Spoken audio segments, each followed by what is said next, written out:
Good morning, YouTube. Well, for now it's still morning. Oh no, it's not. My bad. Good afternoon, YouTube. It's 12:03. Gee whiz. Who cares? Look, this is the TN Gaming PC. This is one I got from MDG. Sticking just to the review for the information. Okay. So we have an RTX 5060 Ti NVIDIA graphics card. 8 gigs of video RAM, okay, on this one. i7 14700KF, 32 gigabytes of RAM, 1 terabyte drive. Now, this is a Kingston Express 4 drive. Both slots are Express 4 slots, okay? So, in other words, if you try to throw an Express 5 drive in, it may work, but you're not going to see those speeds. Not a chance. You need Express 5 bus. But Express 4 drives, you can get the fastest Express 4 drive that you want, chuck it in there, and puppy power, away we go. And we do have 2 NVMe slots. One is currently occupied by the 1 terabyte, and of course the other one is open for business, down below, easy access. To access the main C drive one, if you wanted to upgrade your C drive, you got to remove the video card to get access to that drive, because it's pretty crunchy in there. Okay, but otherwise, yeah, all you gotta do is pull the video card. All right, so we got Windows 11 Pro. We also got Wi-Fi 6E and Bluetooth 5.3. Now, there is an antenna that comes with this system. It does not matter which cable screws into what hole, makes no difference, but they both need to be connected for Wi-Fi and Bluetooth combined. And it looks like an airplane rudder up top. Now, this is an MSI board, MSI version of the NVIDIA GeForce RTX 5060 graphics card, etc. Okay, so basically call it an MSI system for all it's worth. Okay, now with that being said, we do have several USB-A ports, as well as we have 2 C ports. One C port is on top, and it's your slower one, so you know you're going to get about 500 megabits per second out of it, read-write. Okay. At the back, there are 2 red ports. One's a Type A, one's a C. These are 10 gigabit ports. Okay, so now you're getting over 1,000 plus megabits per second read and write out of those, or megabytes per second. Anyways, but otherwise they do list 2 USB-A, 3.2 Gen 1s on the front of the case, 2 USB 3.2 Type A at the rear, USB 2.0, 4 of them on the rear, and USB-C times 1. But there are more than just one USB port. Now, given older generation, those would be your black ports. Yeah, and that seems to all match up with colors and what they say is here. Yeah, it looks good to me. All right, the motherboard. I also have the motherboard manual filing for this thing too. Now, here's the thing. The motherboard goes to 256 gigs of RAM. But this thing only supports 12th, 13th, and 14th generation Intel processors. Both the Gold and Celeron processors and LGA 1700. Okay? Now, the processor in here that's currently in here, this particular 14th Gen i7, only supports to 192 gigs of RAM, okay, which we got from Intel's website here. And it tells us 192 gig of DDR5, 5600 is your maximum speed. Or you could use DDR4 3200 with this chip as well, if your board supports 4 and 5. Okay, this is a 5 board as far as I know, it's just straight out 5. Anyways, there's 4 RAM slots in there too to fill up, so yeah, you can chuck a lot of RAM into this puppy. Now, I am going to be taking this thing eventually up to 64 gigs of RAM because I don't need more than that anyway. Out of the processor here, we've got 2.5 gigahertz base clock on the efficiency cores and 3.4 gigahertz on those 8 performance cores. Total of 20 cores either way, but 12 efficiency, 8 performance. Really nice number system they've got going here for that. Because, man, I got to tell you, I've had 8-core machines with a 2.3 gigahertz base clock, and they overclock to like 4.6, 4.7 in that area at a 2.3 gigahertz base, and that's all performance cores. And this thing far exceeds them in performance, like just amazing difference, okay? The video card alone is freaking amazing compared to a 4060 or, you know, a 3050 4 gig, you know. Even though this is only 8 gig, I've had 8 gig 4060s, and this 50 series, man, it just lights up. It is so nice. For even though the RAM is the same, it does not operate the same. These new video cards from NVIDIA are just fantabulous. Now, as far as video editing goes, you got lots of horsepower here for that, including the speed of the drive. These drive that they include with it is a full-out Kingston. Now, I'm going to go to the drive test here to the C drive, and I'm going to test this for you quickly. You see what kind of speeds we can attain. Now, these speeds are going to be excellent for video editing, even for photo editing, because you need some SSD speed for that. But as far as gaming goes, I mean, it is very overkill for this kind of speed. You really will never run into this kind of speed, at least not for maybe another 20 or 30 years, that you would need that. But because gaming right now, if you've got 1,000 megabytes per second read-write for gaming, way lots.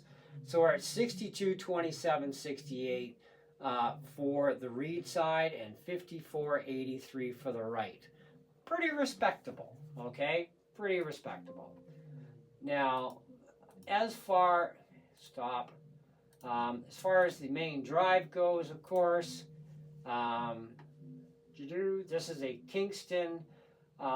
This model is a SNV3 S1000G, or 1 terabyte, PCI Express 4, etc. We've only got 124 hours, 33 power on counts. With this PC, every time I'm done using it for the day, I literally just shut it right down. I don't leave it running all the time. So 650 watt power supply, man, it's going to chew the hydro a bit, you know, compared to like my little wee Mac here that chews 15 watts. Total holes to read so far is 1,793 gig. Total holes to write is only 1,590 gig. That's it. It's a brand new system, so it's got squat on it. Now, as far as my gaming pleasure goes, I've got some of my games installed. I still have a lot more to go yet. And eventually I'm going to be putting a secondary NVMe in, and eventually I will be upgrading my C drive to probably a 2 or 4 terabyte. Kind of depends on how the pocketbook goes at the time when that time comes. But for now, I've got a bunch already in here. I've got my Game of Thrones. I got Core, which has 60,000 games in it. I got Far Cry 1, Far Cry 2, Dead Island 2, which is kind of really interesting. Haven't gone too far into that game yet. I've got my Gothic 3, Minecraft, Unreal Tournament, Vampire the Masquerade, Return to Castle Wolfenstein, the Hunter Classic, and an old version of Dungeon Lord Steam Edition. And there's still a lot of games from Steam I have not even installed yet, as well as games from my Epic Game Store I still have yet to install. So, and I want to see how Decimated does on this configuration compared to my last computer, because it kind of really sucked with the 4 gig video card on my Asus laptop, and I don't recall if I even tried Decimated on my Omen that I had, or even on my wife's Omen that she had. So it's kind of like, yeah, I don't know. But maybe with this graphics card in here, we'll do really good with Decimated. I don't know. But Decimated demands a lot of RAM and a lot of video power to play properly and at good resolutions. It's really nasty. And I'm kind of like, but where's the graphics? Where, how is it this demanding? I still haven't figured that shit out yet. I mean, I got games that look even nicer than Decimated, and they are not half as demanding, so I don't know where the demand freaking shit's coming from. However, here's what I will say. If you're in a position like myself and you can't afford cash out of pocket, MDG is a good company to deal with, okay? At least you're not going to pay 4 times what it would cost retail, unlike places like rent-to-own shops, Rental City, stuff like that, right? MDG is in Canada and the US. Even though, yes, they do charge a little bit more than you could buy it elsewhere, even for a cash-out price, you know, their interest rate is not that bad. Even at the worst interest rate possible that they give you for a score, it still ain't that bad, right? And as far as the payments go, they're very flexible to deal with. If you have to defer a payment for a month, that can certainly be done all through your account portal, okay, when you sign in. You will see that you have an open contract too, where you can pay it off at any time and save all that interest. One thing I find interesting about MDG is you will always see your purchase price, eventually it goes down, right? So whatever is there does not include interest on that total price. Your interest is accumulated monthly. So part of your payments put toward interest, the other part's put towards principal. So you'll always basically see your principal balance is the bottom line. And you can pay that out at any time. You can make a bigger payment at any time. You can double up on your payments if you want to and schedule it that way. It's entirely up to you. It's very flexible. I really appreciate that because most companies aren't like that. They're in a stringent, this is what you're going to do, and that's all there is to it. No, yeah, we have no mercy for you, so if you pay it off early, you're still going to pay all that interest. These guys are not like that, okay? They're like way, way better, all right? So just check them out, and mdg.canada or .ca for Canada and .com for the US people, okay? Now, I think that the system personally for entry to mid-level gaming is absolutely unreal. It is outstanding. High-end gaming, yes, there's a lot of high-end games you will play quite well on this thing without any hassles whatsoever, even in its current configuration.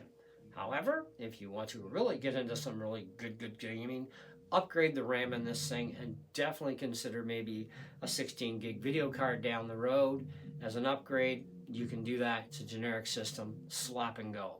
Choose your flavors, okay?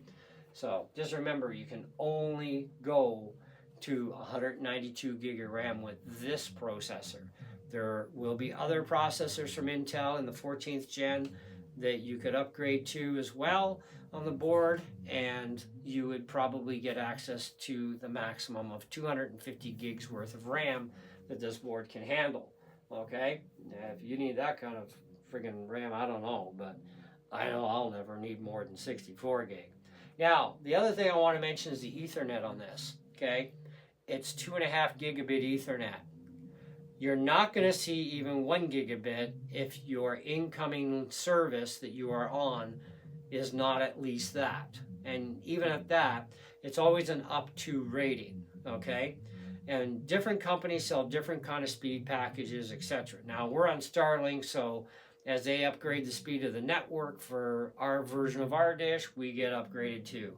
And like right now, we're cooking along an easy 300 megabytes per second on the download, and our upload could be upwards to even 40, 50 megabytes per second. It depends on the time of the day. It depends on the ping and jitter, like any other internet connection. Anyways, everything's an up to, okay?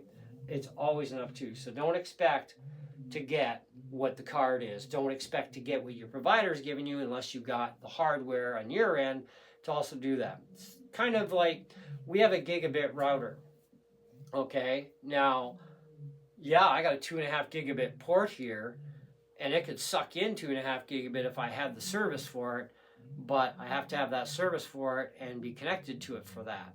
And, well, with a gigabit router in place, we only get 1 gigabit.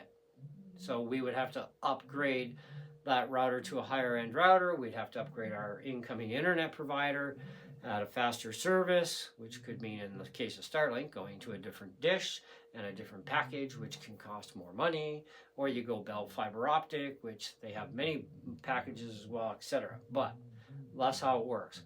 Meantime, though, I'm giving this thing a 4.5 out of 5, and I would highly recommend this system if this is something you're looking at getting into. If you want something more higher performance than this, MDG does have it. Just check out their website, check out the prices, check out configurations, comparison shopping if you like to, if you want, it's up to you. But that's where we're at on this one. So, fair enough, okay? Probably going to be a future update down the road on this thing when I have more and more gaming experience on it. And I'll let you know those titles I've been playing and how they've been working with the current configuration. So I won't be upgrading the RAM anytime soon. Anyways, that's what I have for you now. Thanks for watching. Hope you enjoyed the video. Check the links in the description box below too. See ya.